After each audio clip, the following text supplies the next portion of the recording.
ብዙ ሰዎች ስሜን ስለማያውቁት ብቻ አላህ ብለው ሲጠሩኝ ደስ ይለኛል። እስኪ ቪዲዮውን አይተን እንመለስ።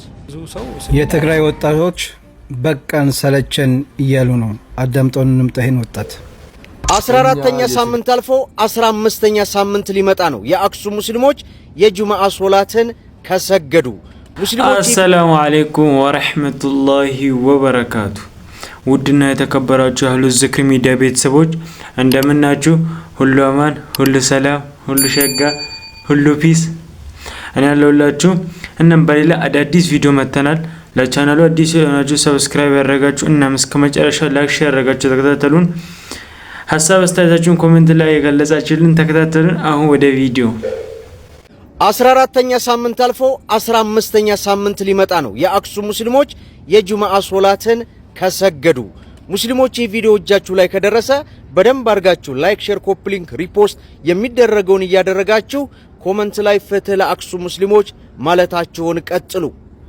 የአክሱም ሙስሊሞች እንደ ሌላው ሙስሊሞች አይደሉ። በጣም ከባድ ፈተናን መቋቋም የሚችሉ ለአመታት ፈተናን ተቋቁመው ዛሬ ድረስ የደረሱ ጀግና ሙስሊሞች ናቸው። ታዲያ 14ኛ ሳምንት አልፎ 15ኛ ሳምንት የጁምዓ ሶላትን ከሰገዱ መስጊድ ላይ ቁጥባ ከተሰጠ እቤታቸው እንኳን ታስታውሱ እንደሆነ እቤታቸው እንኳን ስትሰግዱ ከተገኛችሁ ሞት ቢመጣባችሁ ኃላፊነት አንወስድም የተባሉ ይህንን ተቋቁመው ሶላትን የሚሰግዱ ጀግኖች ናቸው፣ በቤታቸው ማለት ነው። ስለዚህ ዛሬም ከነገ ወዲያም ነገም ፍትህ ለአክሱም ሙስሊሞች ማለታችንን እንቀጥላለን። እስከ መቼ? ፍትህ ከአላህ እስከሚመጣ ድረስ። ምክንያቱም ፍትህ የሚመጣው ከሰማይ እንጂ ከመሬት አይደለም። የሰው ልጅ የቻለውን ይጥራል፣ አላህ ያሰካዋል። ዛሬም ነገም ፍትህ ለአክሱም ሙስሊሞች ማለታችንን እንቀጥላለን። በደንብ አድርጋችሁ ሸር አድርጉት። አረ ያ አላህ ምን አይነት ዘመን ውስጥ እንደደረስን። ጭራሽ 15ኛ ሳምንት ጁማ ሰላት ከተከለከሉ አላህ ከነሱ ጋር ይሁን። ምንም ሌላ የምንለው ነገር የለም። እናም በብዛት ሶሻል ሚዲያ ላይ የምትወጡ ሰዎች አረ አላህን ፍሩ፣ ፍትህ ለአክሱም ሙስሊሞች ማለታችሁን ቀጥሉ። በቃ 1-2 ሳምንት ምናምን አላችሁና በቃ ተዋቸውን። አረ አላህን ፍሩ፣ ፍትህ ለአክሱም ሙስሊሞች ማለታችሁን አታቁሙ። አሁን ወደ ቀጣይ ቪዲዮ። የትግራይ ወጣቶች በቃን ሰለቸን እያሉ ነው። አዳምጠውን እንምጣህን ወጣት እኛ የትግራይ ወጣቶች እያለቅን ነው። እኛ የትግራይ ወጣቶች በቅቶናል፣ ሰልችቶናል፣ ሁሉም ነገር ስልችት ብሎናል። ከዚህ በፊት የነበሩ ወጣቶች የትግራይ ወጣቶች ሙሉ በሙሉ ሞቷል። አብዛኞቹ ሞቷል በጦርነቱ ምክንያት። አሁን እኛ የቀረን ደግሞ ግማሹ ሊቢያ ላይ ሄዶ ሊቢያ ላይ ተይዟል። እናቱ እዚህ ጋር እያለቀሰች ነው። 2 ሚሊዮን 3 ሚሊዮን ብር አንቺ ተብላ በጣም ደም እያነባች ነው። የቀረው ከሀገር ወጥቶ አዲስ አበባ ገብቷል። የተቀረው ደግሞ አቅም የሌለው የደሃ ልጅ የሆነው ደግሞ እዛ ትግራይ ውስጥ ቀርቷል። እዛ የቀረው ደግሞ ጦርነት አልፈልግም መዋጋት አልፈልግም እያለ በውዴታ ሳይሆን በግዴታ ወደ ጦር ሜዳ እየሄደ ነው፣ እየታፈሰ ነው። በውዴታ ሳይሆን በግዴታ ወደ እሳት እየተወሰደ ነው።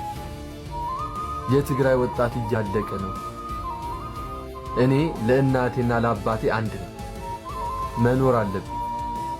እኔ የሰላም ድምፅ እንጂ የተኩስ ድምፅ መስማት አልፈልግም። ከዚህ በፊት ወንድሜ ሞቷል። እኔ ደግሞ ለእናቴ መኖር አለብኝ፣ አስፈልጋታል። እና እባካችሁ የኢትዮጵያ ሕዝቦች ድምፅ ሁኑ። የሚያሳዝነው ነገር ምን እንደሆነ ታውቃላችሁ?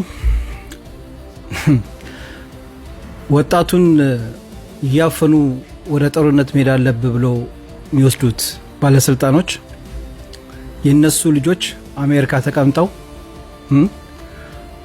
እንግዲህ ከትግራይ የዘረፉትን ወርቅ ምናምን በዶላር ለልጆቻቸው አሜሪካ እየላኩ እዚህ ቲክቶክ ላይ ቁጭ ብለው ጌም ለሚጫወቱ ጊፍት የሚሰጠዋሉ የነዚህ የባለስልጣን ልጆች። እነዚህ ወጣትን ግን አፍነው በግዴታ ከትምህርት ቤት ከበር ላይ እንደዚህ እየወሰዷቸው ሄዳችሁ መዋጋት አለባችሁ እያሉ በግድ ወጣቱን እያስገድዱ ነው። እነሱ ግን የራሳቸው ልጆች አሜሪካ አውሮፓ ልከው በየወሩ በዶላር ገንዘብ እየላኩላቸው በሚላክላቸው ገንዘብ ደግሞ ልጆቻቸው እንግዲህ ጌም ለሚጫወቱ በየቦታው እየገቡ አንበሳ እየወረዱ ጊፍት ይሰጣሉ። ይሄ ነው የሚያሳዝነው። በጣም የሚያሳዝነው ይሄ ነው። እዛ ጋ ግን ትግራይ ላይ እናት ተርባ ስንት መከራ ስቃይ እያየች ልጇን እንኳን አርሶ እንዳያበላት ወደ ጦርነት ሜዳ ይልኩታል። የራሳቸውን ልጆች ግን አውሮፓና አሜሪካ አስቀምጠው ልጆቻቸው ደግሞ በየቤቱ እየገቡ አንበሳ እየወረዱ ጊፍት ይሰጣሉ። ምን አይነት ዘመን ነው? ቪዲዮን ሪፖስት ሼር አድርጉት። ሀሳባችሁን በኮሜንት አስቀምጡልኝ። በጣም ነው የሚያሳዝነው። ሰላም አለይኩም። አሁን እነዚህ ልጆች በግዳጅ ወደ ጦርነት ከላካችሁ በኋላ እንደንት የሚዋጉላችሁ ይመስላችኋል? እስቲ ለእናቶቻቸው አስቡ።